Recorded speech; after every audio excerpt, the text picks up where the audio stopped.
Hello everyone, so in this video today I will be teaching you guys watching how to reset an Apple Watch. So yeah, with that being said, let's get straight into it. Please watch this video till the end so that you fully understand the solution. And yeah, the solution is quite small. So let's get straight into it.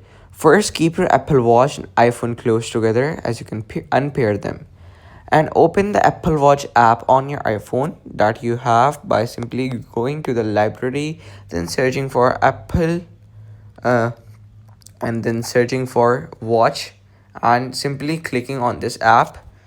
And then after opening the Apple Watch app on your iPhone, go to my watch tab and tap all watches, because just simply uh, go to, I don't have currently a watch paired, but I'm just trying to guide you to the best of my abilities.